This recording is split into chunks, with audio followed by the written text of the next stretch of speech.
नमस्कार। मैं हूं अमर फौजदार। स्वागत है आपका अमरनामा में। तो लीजिए सुनिए अक्षय राज शर्मा की लिखी हुई कहानी आई एम सॉरी। वो कहते हैं ना कि इश्क वो है जो सीमाओं से परे हो और जिसमें हदें पार हो जाएं। ऐसी ही सोच रखने वाला एक 24 साल का लड़का जब उत्तर प्रदेश के एक छोटे से शहर से मुंबई आया तो उसने नहीं सोचा था कि यह जुनून उसके लिए तकलीफ का सबब बन जाएगा। मात्र 24 साल का लड़का अंकुर अपने इतने से जीवन में 4 साल सरकारी नौकरी की तैयारी करते करते अपना आत्मविश्वास और उम्मीद भी खो चुका था। अब उसके पास हारने को कुछ था नहीं।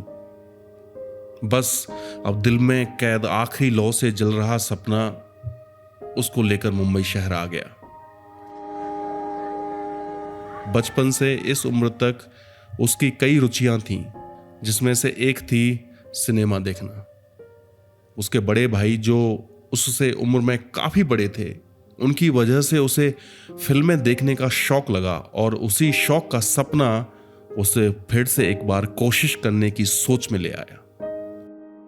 अंकुर के फिल्मकार बनने के फैसले से घर में किसी को खास न तो उम्मीद थी और न ही भरोसा।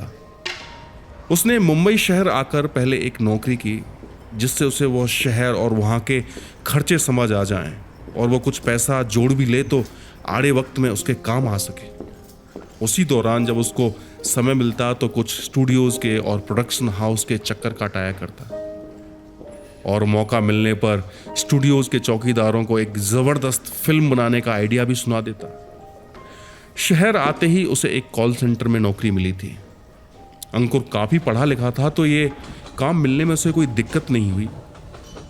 6 महीने नौकरी करने के बाद उसने अच्छा पैसा जुटा लिया था। अब जो 6 महीने उसने इस शहर में बिताए थे तो काफी स्टूडियोज और वहां के चौकीदारों से उसकी काफी जान पहचान हो गई थी।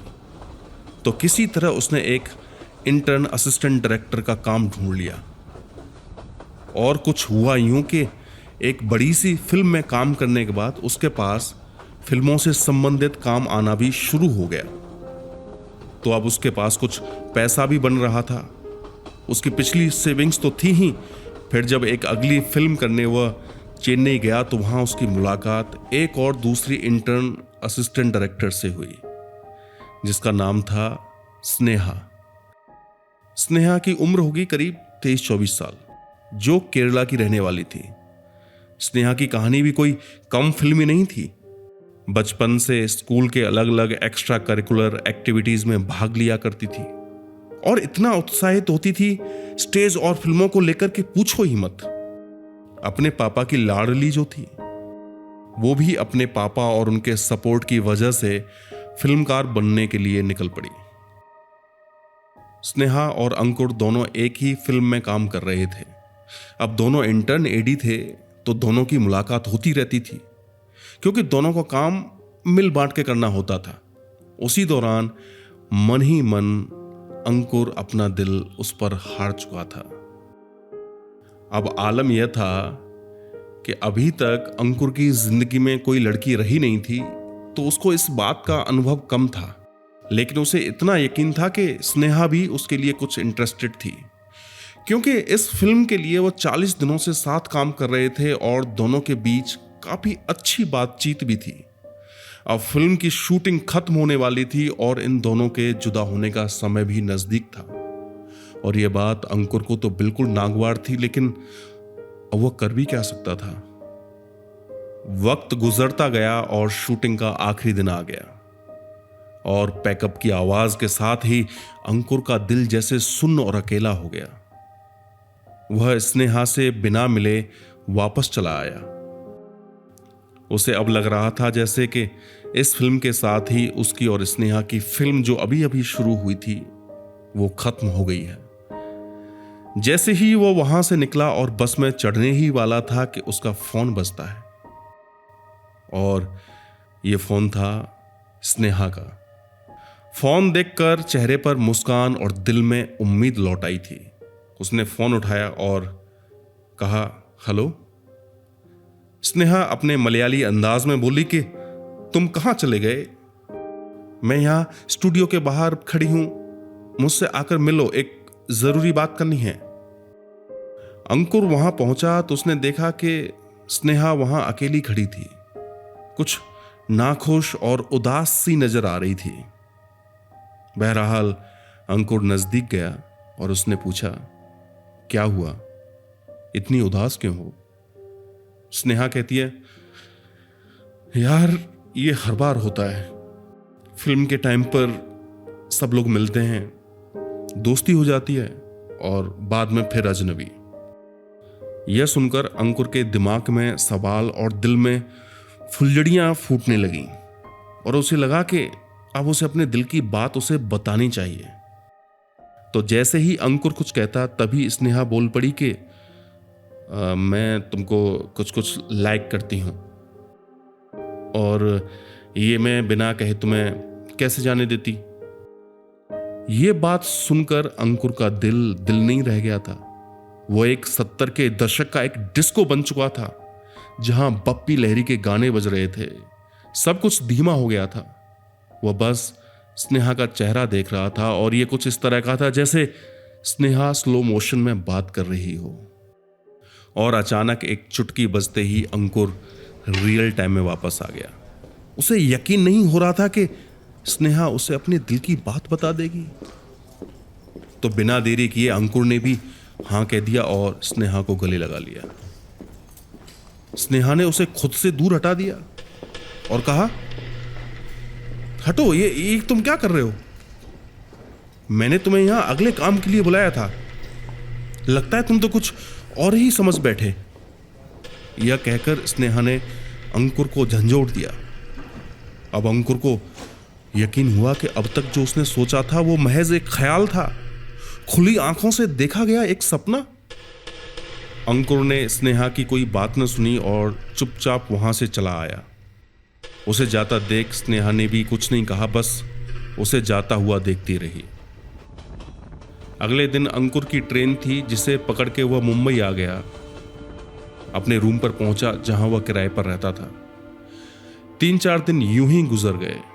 अंकुर को ख्याल आया कि स्नेहा से उसे माफी मांगनी चाहिए, तो उसने मोबाइल उठाया और स्नेहा को फोन लगाया, लेकिन स्नेहा की तरफ से कोई जवाब नहीं मिला।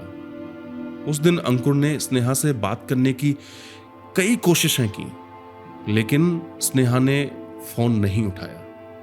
फिर अगले 3-4 दिन तक स्नेहा की तरफ से कोई जवाब न मिला तो अंकुर की बेचैनी बढ़ने लगी। उसने सोचा कि स्नेहा से मिलना चाहिए। उसने कुछ लोगों से बात करके उसका पता ढूंढा और जब वहां पहुंचा तो उसने देखा वहां तो कोई और रहता है। यह बात उसके समझ से परी थी कि अचानक से वो लड़की कहां गायब हो गई। धीरे धीरे अंकुर की तरफ से कोशिशें भी कम होने लगी और उसका ध्यान अपने काम में भी ज्यादा लगने लगा। और ऐसा करते करते कई साल बीत गए, लेकिन आज भी अंकुर के जहन में स्नेहा थी और उसका ख्याल भी। काम की मशरूफियत में अंकुर खुद के लिए जीना भूल चुका था, जैसे खुद से नाराज हो। इस नाराजगी से उसका काम में मन लगा रहता था और पेशेवर तौर पर यह उसके लिए मील का पत्थर साबित हुआ। अब वह एक मशहूर फिल्मकार तो बना, लेकिन अभी भी अकेला था। ऐसा नहीं था कि इस बीच कोई उसकी जिंदगी में नहीं आया। उसने कई हसीनाओं के साथ अपनी जवानी के रंग साझा किए, लेकिन किसी का रंग उस पर न चढ़ सका। स्नेहा के साथ बिताए वो 40 दिन उसकी पूरी जिंदगी पर भारी थे, जैसे उसका पूरा जीवन एक तरफ और वह 40 दिन एक तरफ। लेकिन अब इस हादसे को हुए काफी साल गुजर चुके थे। तब अंकुर की उम्र भी 24 साल थी और अब 40 साल। इन बीते सालों के हर एक दिन वह स्नेहा को फोन घुमाता, इसी उम्मीद में कि किसी दिन उससे बात हो जाए। लेकिन वो सालों का मलाल इतनी जल्दी कहां खत्म होने वाला था। तो अंकुर की अपने काम के साथ साथ स्नेहा को ढूंढने की कोशिशें पुरजोर थीं। वो कहते हैं ना कि हार मान जाने से पहले की कोशिश कामयाब हो ही जाती है। ऐसा यहाँ भी हुआ। अचानक एक दिन जब अंकुर अपने काम से घर लौट कर आया तो उसने देखा कि उसके घर के बाहर काफ़ी सारा सामान पड़ा हुआ था, जैसे उसके बगल वाले फ्लैट में कोई नया इंसान रहने आया हो। तो ऐसे तैसे अंकुर बाहर रखे सामान से जूझते हुए अपने दरवाजे तक पहुंचा तो उसकी चाबी उसके हाथ से फिसलकर 2 सोफे के बीच नीचे गिर गई। जैसे ही अंकुर चाबी उठाने नीचे झुका, लेकिन उसका हाथ चाबी तक नहीं पहुंच रहा था। तभी वहां एक 4-5 साल का छोटा बच्चा आता है और अपने छोटे छोटे हाथों से सोफे के बीच फंसी चाबी निकालकर अंकुर के हाथ में थमाकर कहता है, ये बच्चों के काम है अंकल। उस बच्चे की यह बात सुनकर अंकुर के चेहरे पर वही मुस्कान लौट आई जो सालों से लापता सी थी। अंकुर ने उस बच्चे से उसका नाम पूछा। बच्चे ने अपना नाम बताया, अंकुर। अंकुर थोड़ा सा हैरान हुआ और खुश भी। फिर बच्चे ने पूछा, आपका क्या नाम है अंकल? अंकुर ने अपना नाम बताया तो बच्चे ने नादानी में उसे सिम पिंच कह दिया। तभी पीछे से बच्चे को उसकी मां ने पुकारा और बच्चा दौड़ता हुआ अपने घर में चला गया। अंकुर को यह आवाज कुछ जानी पहचानी सी लगी, लेकिन उसने ध्यान न देते हुए अपने घर का ताला खुला और अंदर चला गया। रात में जब वो बिस्तर पर सोने गया तो वही आवाज फिर से उसके कानों में गूंजी और उसे अब तक भरोसा हो गया कि उसने ये आवाज पहले भी सुनी है। लेकिन दिमाग यह मानने को तैयार नहीं था कि वह जो सोच रहा था यह आवाज वही थी। तभी उसने अपने फ्लैट की खिड़की से बाहर की तरफ देखा तो उसे यकीन नहीं हुआ। अचानक से सब फिर से स्लो मोशन में चलने लगा था। वह आवाज स्नेहा की थी और वह बेटा भी स्नेहा का था। अंकुर को समझ नहीं आ रहा था कि वह अब क्या करे। अगले दिन स्नेहा के घर की घंटी बजी और स्नेहा का बेटा दरवाजा खोलने गया तो उसने देखा वहां कोई नहीं था, लेकिन डोरमेट पर एक लिफाफा पड़ा था। बच्चे ने वह लिफाफा उठाया और लाकर अपनी मां को थमा दिया।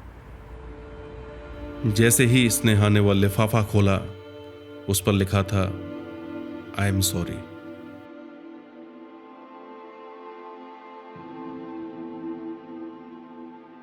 आपने इस कहानी को इतने प्यार से सुना, उसके लिए बहुत बहुत शुक्रिया।